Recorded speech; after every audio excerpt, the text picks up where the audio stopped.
Hey guys, welcome to Rogue Tempest. Before going to start, don't forget to press the bell icon. Now, without wasting time, let's get started. The battle erupted. Wisdom Lord Raphael had begun the analysis of the enemy forces immediately after RIMURU had arrived. And as announced, she had taken the optimum course of action.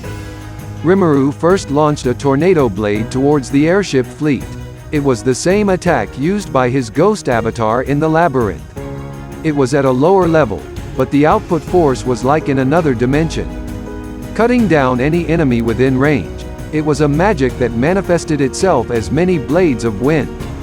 This was an attack launched by overlapping the effects of ultimate skill Storm King Veldora's Death Heralding Winds. Several atrociously large wind blades that ripped through the atmosphere cut down several airships.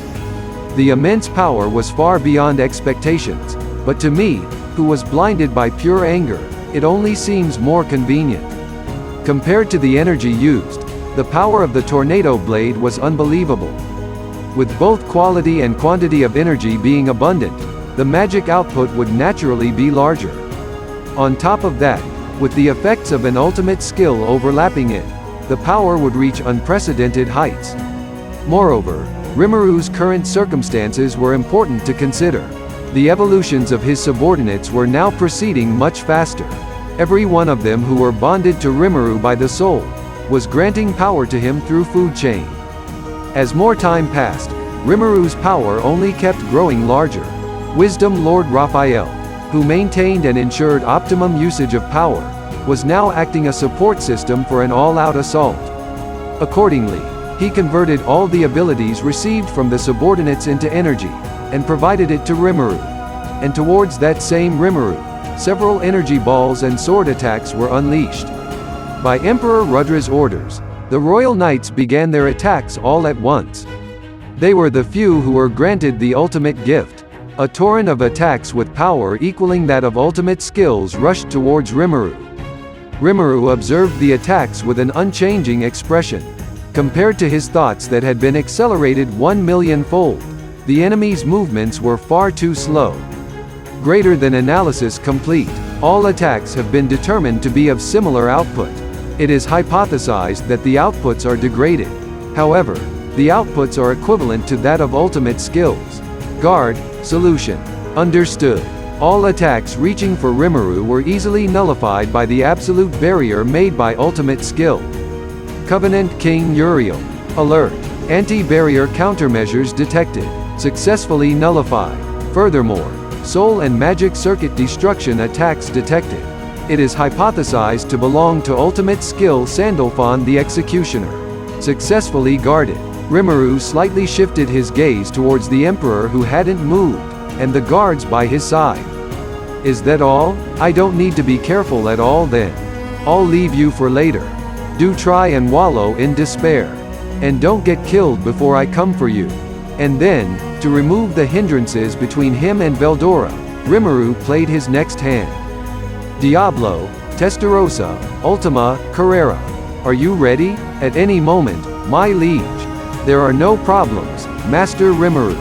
To his summons, the three forcefully evolved demon dukes, or rather, the three devil lords, along with Diablo, swiftly answered. This summons was their blessing. They were highly anticipating the voice that had called them out. Come forth, my demons. Call demon create summon gate.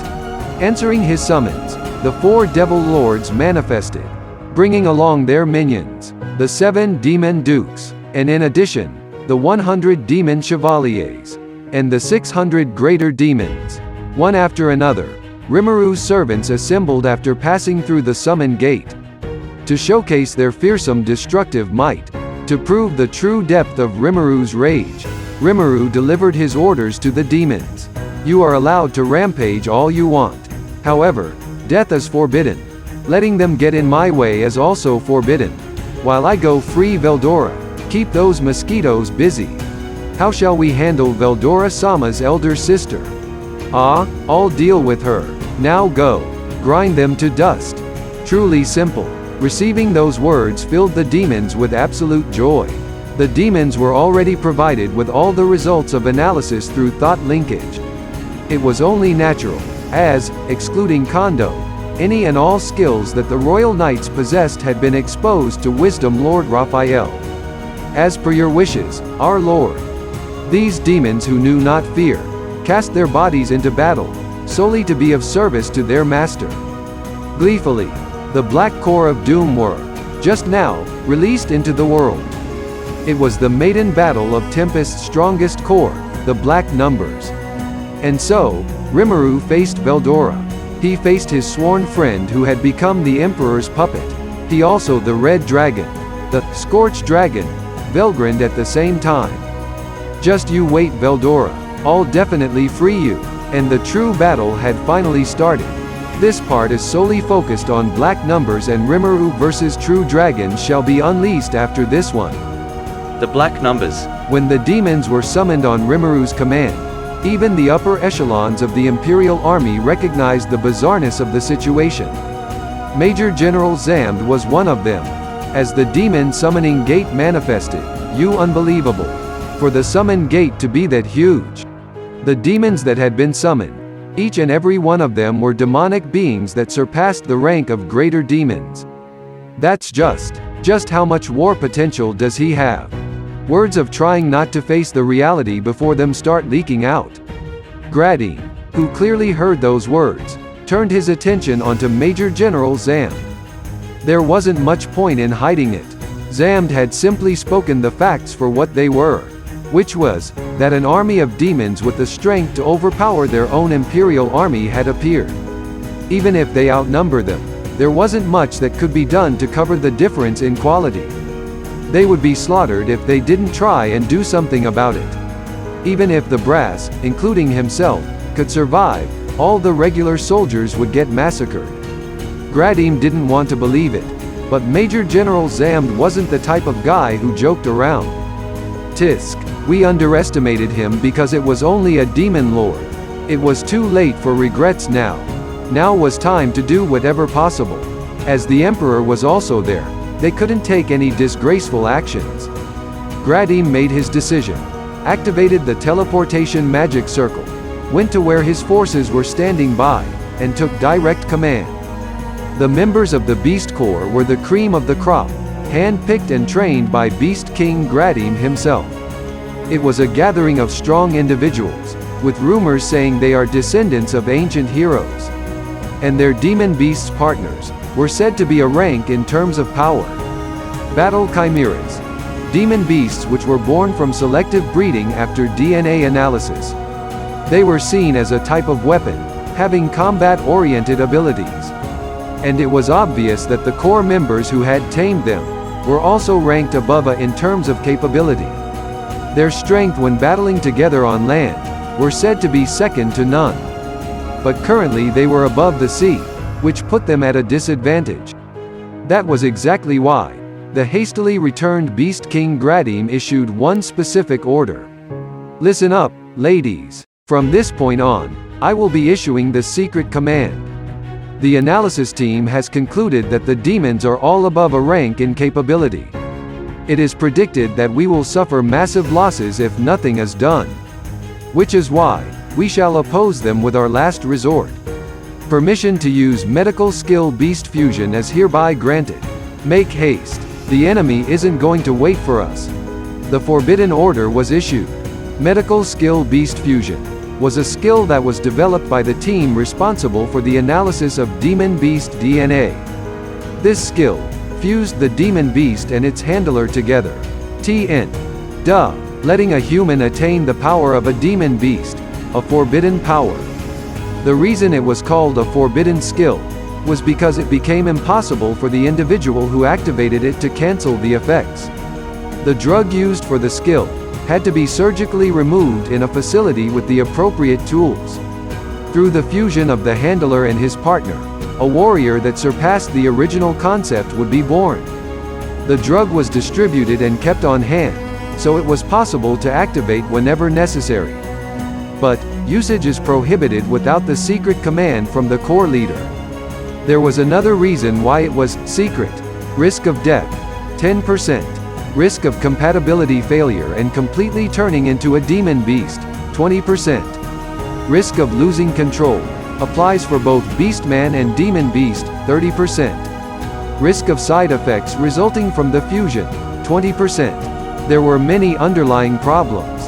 There is only a 20% chance for complete success of the fusion. But like Gradine, there were core members who successfully fused and completed the process. These members consequently attained new powers, and became stronger.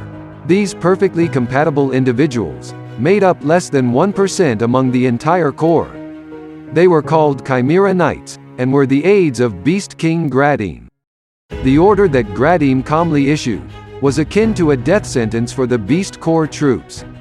If they were unable to attain power now, they will simply end up as fodder for the demons. It was a cold, but pragmatic order, and the troops swiftly followed it. They had prior knowledge to the risks, and knew of the high mortality rate. But because they had absolute faith in Beast King Gradine, they followed the order without hesitation. The result: out of 30,000 members of the Demon Beast Squad, 7,700 turned into Berserk Demon Beasts, 5,800 into Complete Demon Beasts, 4,500 turned into Berserk Beastman, 7,400 into Demon Beast Man Soldiers, 550 turned into Chimera Knights. It resulted in a fairly large loss in numbers. The ones who went berserk had already been let out, and were rampaging on the decks. An ejection-type magic circle was prepared beforehand, to deal with those individuals. That was the job of the mages, who were standing by around the squad members. This was to prevent being attacked by their former comrades. Those who were still sane and combat-ready numbered 13,750, which was less than half of the squad. The members who turned into demon beasts but were still conscious are also counted in, so the drop in numbers was fairly significant. But Gradine nodded with satisfaction. The number of Chimera Knights born was higher than expected. There was roughly 100 of them who were his aides already. Through strict selection, only individuals with high chances of successfully fusing were chosen, but it was difficult to increase their numbers. But because of the current emergency, it was fortunate that 450 Chimera Knights of good quality were born. We can win with this. Beast King Gradine was confident, and began reforming the ranks to prepare for battle. That's it. Thanks for watching.